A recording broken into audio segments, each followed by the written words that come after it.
Amigos televidentes, gracias por continuar con este su espacio Cerrando la Noche, y hoy pues estamos haciendo los análisis post proceso electoral y quisimos pues invitar a un dirigente que ha visitado y ha sido testigo de varios procesos eleccionarios en diferentes países de América Latina, el Caribe, Europa y los Estados Unidos, y que es dominicano y pertenece al Partido Reformista Social Cristiano, pero además con él queremos que nos hable de su experiencia, cómo califican los observadores que vinieron a este proceso electoral, cuál fue su impresión, que ellos se expresaron, porque a veces se dicen cosas a la prensa, pero tras bastidores hay otros tipos de comentarios.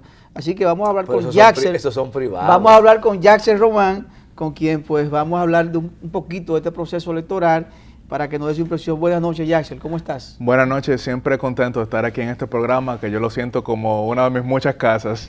Y bueno, que la tenías abandonada, por cierto. Bueno, yo lo que quiso fue darle un respiro, porque con todos los candidatos que estaban recibiendo, yo no aspiraba a nada en esta elección, entonces no le iba a quitar espacio a otro. Vi que tenían a Guillermo Moreno en su última entrevista aquí, pero bueno, efectivamente, siempre el hijo pródigo regresa a su hogar. Y efectivamente, estas elecciones, que fueron las 14ª de manera ininterrumpida tras la Guerra Civil de 1966, son elecciones que no podemos negar que mostraron importantes avances. Sería mezquino. La 14ª a partir del 66, a partir del 65. La guerra del 65, sí, de manera ininterrumpida, porque las primeras elecciones tras dictadura vieron su mandato frustrado en un trágico golpe de Estado. Pero ya del 66 en adelante, todo presidente electo ha cumplido su mandato. Que cumplimos recientemente 100 años, aunque Junior, con un solo candidato. Que cumplimos, cumplimos recientemente 100 años de la invasión del 1916. Exacto, claro. Y cumplimos ahora, el 1 de junio cumpliremos 50 años desde las primeras elecciones tras Guerra Civil, y ya elecciones ininterrumpidas. Y aunque nuestro amigo aquí menciona elecciones con un solo candidato, esa a que él hace referencia tuvo dos. uno prácticamente ahí. Estamos hablando del 74. Sí, estamos hablando del 74. Pero bueno, efectivamente, han habido muchos avances. No se puede negar. Y como bien mencionaba Giovanni, he tenido la oportunidad de observar varios procesos electorales en varios países, y algo que llama mucho la atención a los observadores internacionales con los cuales estuve compartiendo aquí, que ahora me tocó ser anfitrión, no visitante, algo que les llamó mucho la atención es que aquí tenemos un padrón fotográfico a color de las personas que están empadronados. Eso no lo tienen muchos países, y de hecho, en una de las elecciones que observé, que fue la elección para el referéndum de Bolivia en el mes de febrero, ellos estaban luchando por tener algo que ya para nosotros es casi normal. O sea, ¿cómo le vamos a decir aquí a una persona que hay países a veces quizá más avanzados que nosotros, que no es el caso de Bolivia, pero es el caso de otros, que no tienen padrón fotográfico? Eso es un avance, esos son logros. Ahora bien, yo sí creo que hubo varias deficiencias en este proceso que no debieron ser.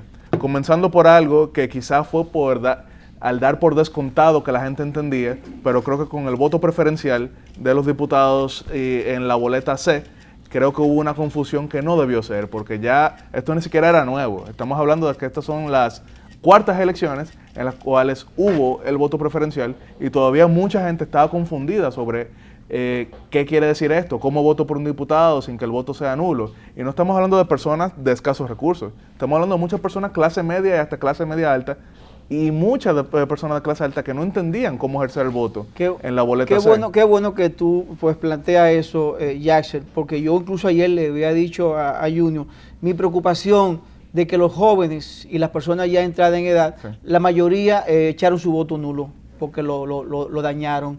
No supieron fraccionar, no supieron marcar bien la cara del diputado, el senador, marcaban dos caras diferentes en diferentes sí, boletas, diferentes partidos, y esto trajo consigo muchos boletos nulos. Muchos votos nulos que no debiera ser, porque vuelvo y les digo, esto no fue algo nuevo. Estamos hablando que desde las elecciones de medio término del año 2002, luego 2006, luego 2010 y ahora 2014, ese ha sido el proceso. Entonces vale la pena analizar qué pasó, por qué la gente no entendía. una explicación que yo doy de manera no oficial es el hecho de que en esas elecciones de medio término solo participaba el 40% del padrón, porque había una abstención enorme al ser elecciones no presidenciales. Ahora con la presidencial estamos hablando de que muchas personas que nunca han votado en elecciones municipales y congresuales lo están haciendo por primera vez y entonces no entendían esto.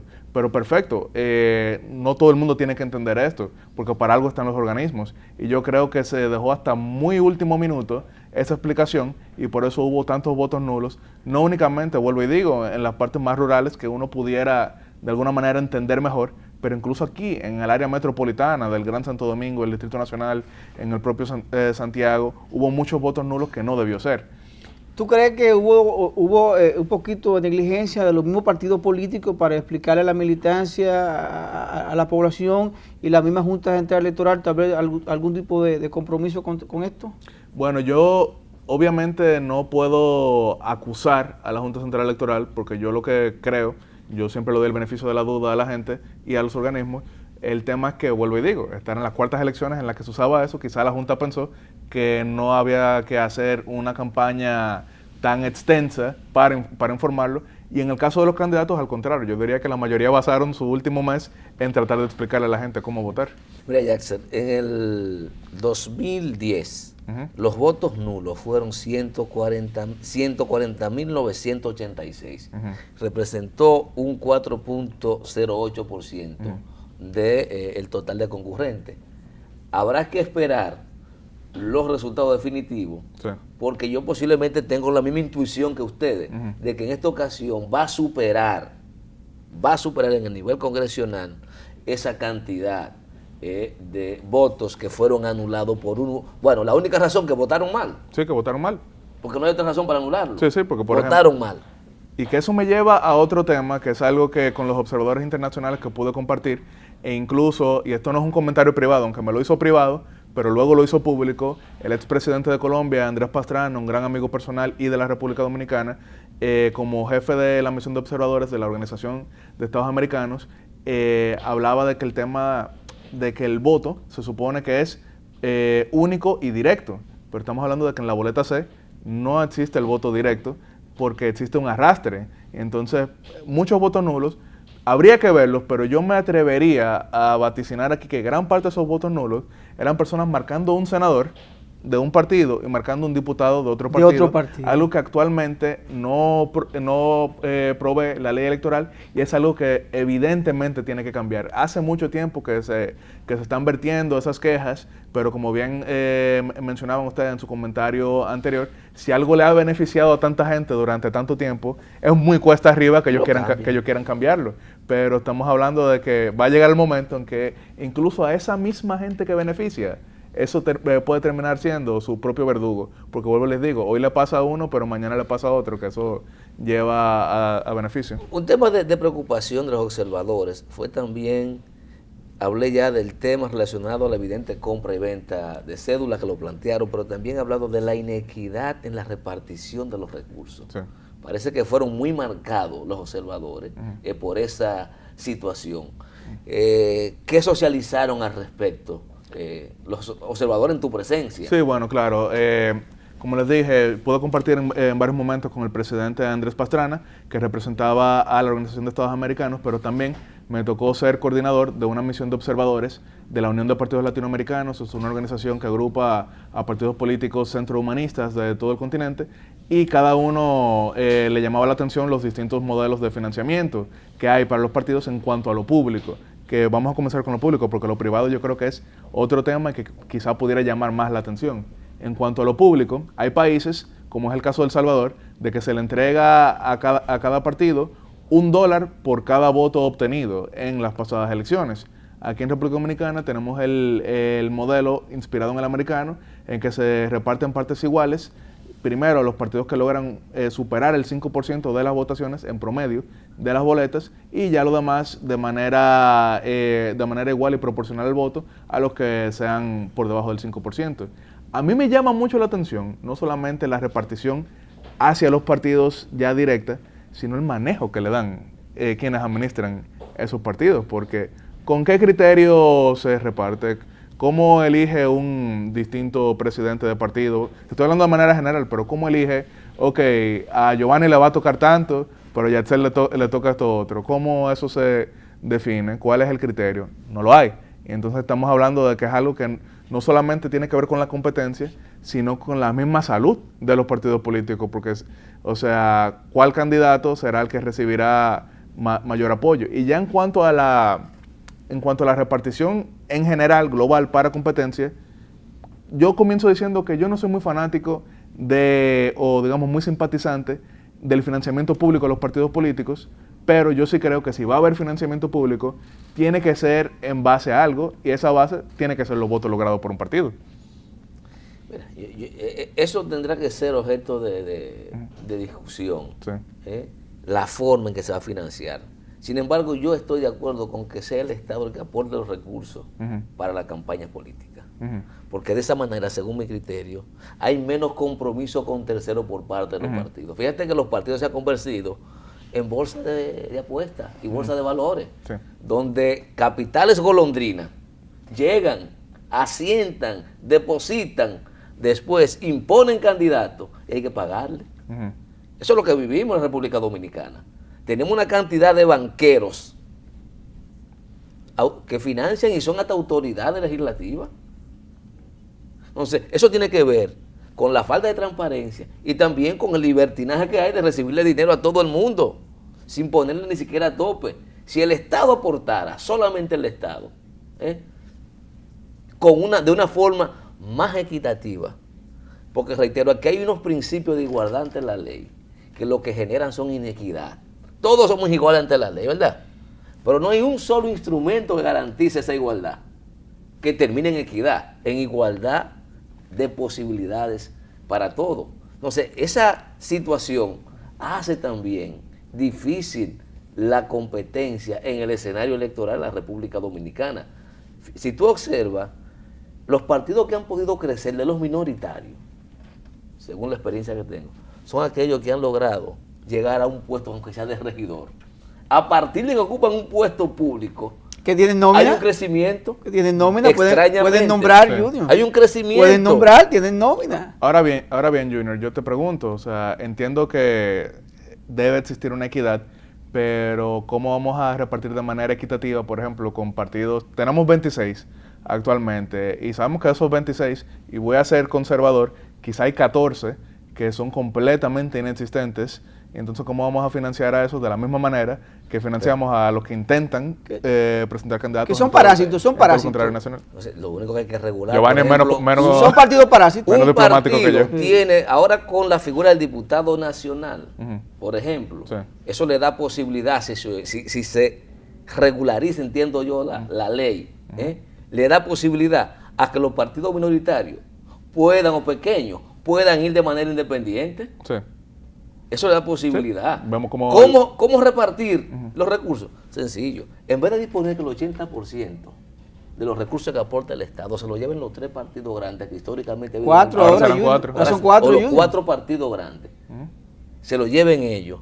Eso hay que bajarlo. Y luego darle una proporción por los votos.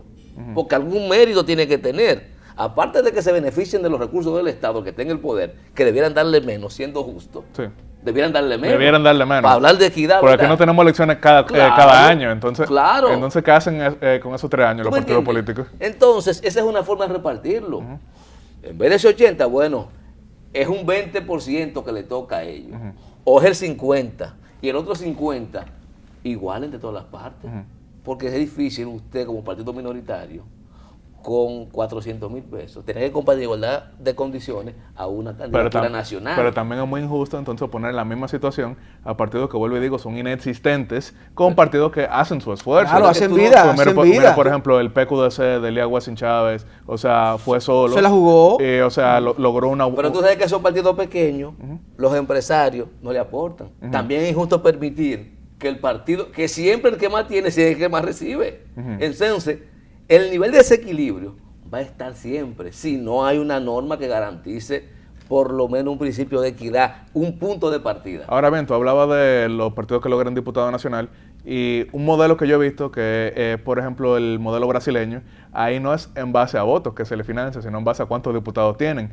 Entonces, por ejemplo, ahora vemos que hay partidos como son Alianza País y PQDC que tendrán diputado nacional, Fidelio Despradel y... Pero y eso está confirmado, en el nivel congresional van a sacar un 1%. Sí, sí, porque mira, por ejemplo, hay lugares donde el PQDC logró hasta 9%, en La Romana su candidatura tiene 9%. Sí, pero acuérdate que habrá que dividir eso en las 32 provincias. Sí, pero todavía yo no... Puede conseguirlo, puede conseguirlo. Hasta ahora estaban 1.30 y 1.35, hasta ahora, pero... En el nivel congresional. En el nivel congresual, que es la boleta C. Un éxito.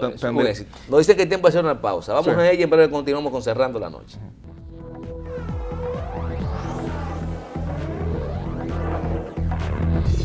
Señores, continuamos con este su espacio Cerrando la Noche y conversamos con Jackson Román, dirigente político del Partido Reformista Social Cristiano. En este caso viene en calidad de observador internacional que ha fungido en varias ocasiones y que tiene pues esa capacidad para hablarnos, explicarnos de cómo fue ese proceso, cuáles fueron las impresiones de los observadores internacionales que tuvieron en el país. Y me gustaría saber, Jackson, ya para cerrar el capítulo de los observadores internacionales, ¿cuál fue la impresión de todos los observadores del proceso de República Dominicana, por lo menos en el montaje de las elecciones, el día de los votos? ¿Cómo se fueron ellos? ¿Se fueron con muchas dudas, con muchas lagunas? ¿O vieron un país que ha crecido, ha transitado el camino de la democracia y se ha fortalecido? Bueno, obviamente cuando vemos que muchos de estos países hermanos tienen democracias de menos de 30 años, que no llegaron a ver su primera transmisión de mando hasta ya bien entrados los 90, muchos ven con admiración a la República Dominicana, pero vemos que muchos de ellos, y eso me lo plasmaron de manera privada, pero no de manera confidencial, tuvieron varias dudas con el sistema político dominicano, comenzando por el tema de la falta de reglas claras para la competencia tanto interna como externa entre partidos políticos, porque se vio en distintos niveles como algunos sectores casi monopolizaban la presencia y que eso no había ningún tipo de regulación. O sea, hablábamos con Junior en el sentido de que hay banqueros que se han vuelto varones de la política. Y pongo ejemplo porque fue el que puso Junior, pero también vemos cómo se ha vuelto casi una competencia de quién es que más dinero maneja.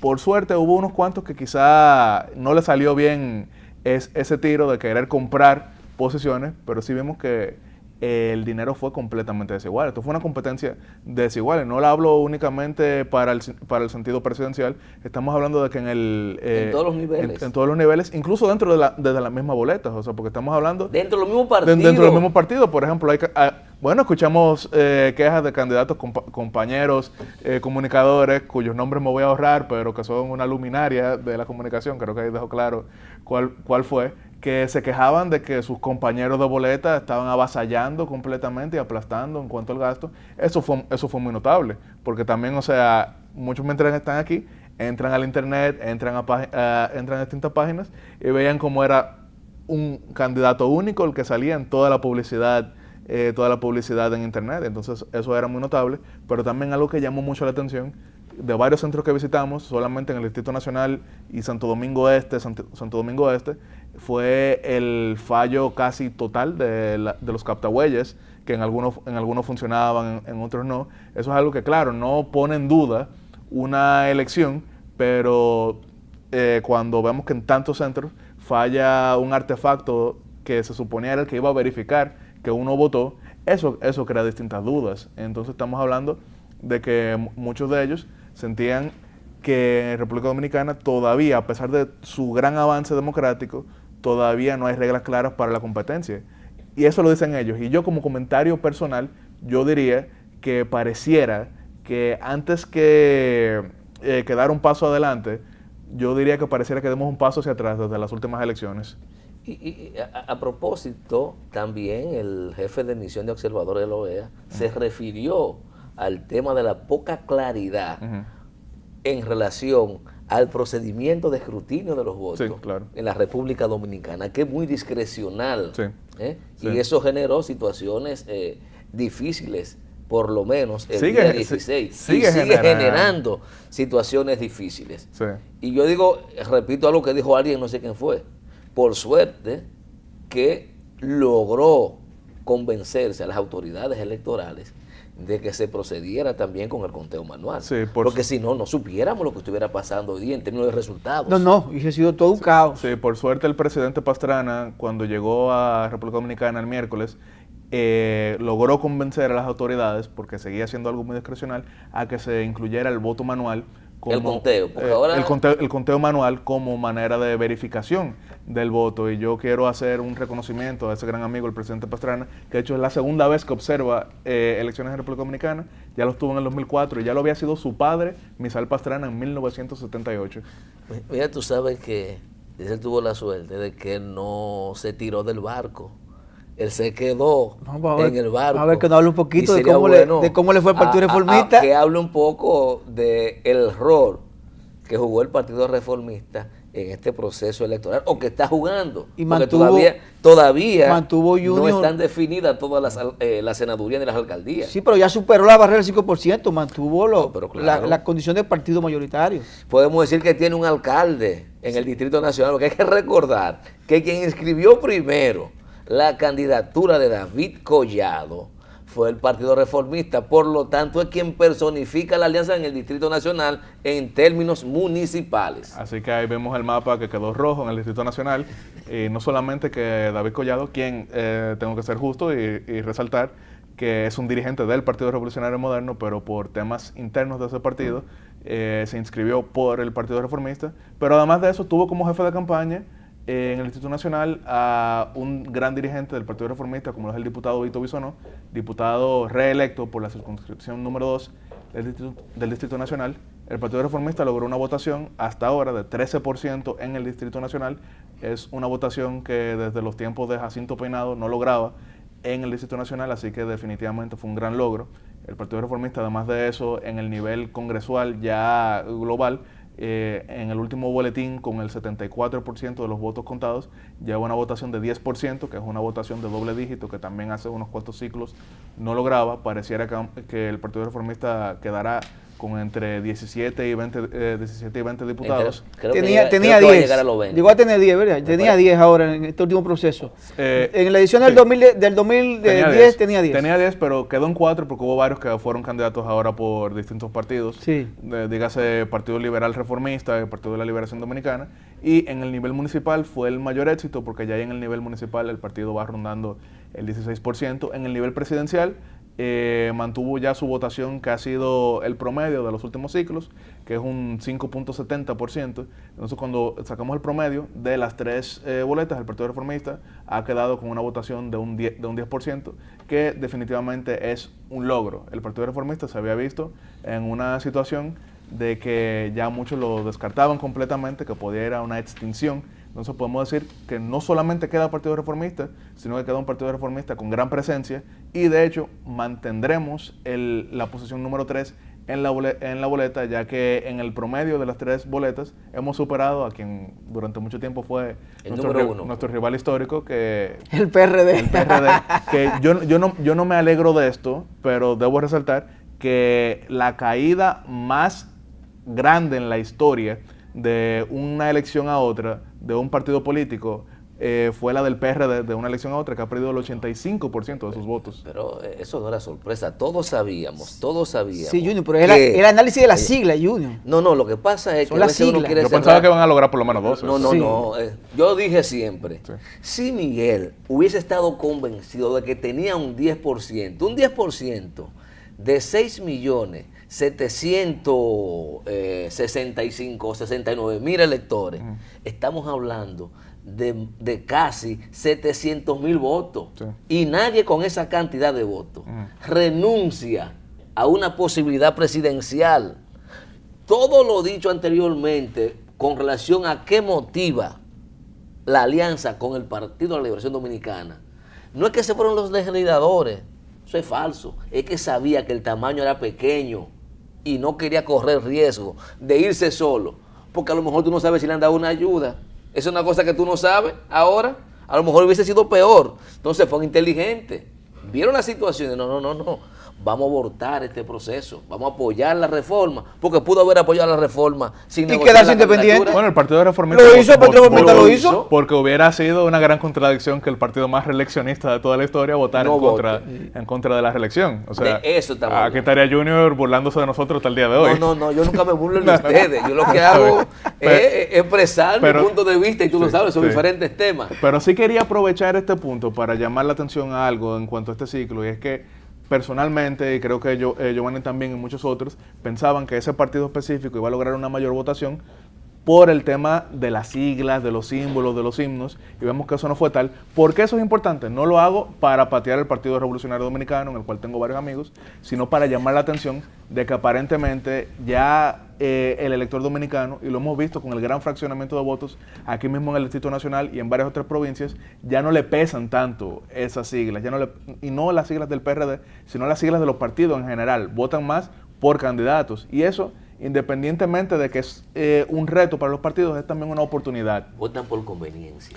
Bueno, agradecer Esa es la clave. Junior a Yasser Román, el dirigente político. Sí. ¿Tiene alguna última Sí, sí, observación? sí, simplemente a cerrar, y es que me ha llamado la atención la abstención de esta elección, que aparentemente pudiera ser de las más altas de la historia. Yo simplemente quiero hacerle un llamado a todos los jóvenes que ven este programa, en que nunca piensen de que su voto no vale. Nunca piensen que tomar un paso será en vano. Juéguensela. Gracias, Jackson Román, dirigente político del Partido Reformista Social Cristiano. Diríamos que politólogo, analista político, en este caso, entre comillas, pero bien, lo hace muy bien, excelente. Un servidor, Giovanni Almonte, Junior Espinosa, le decimos hasta mañana. Buenas noches, amigos.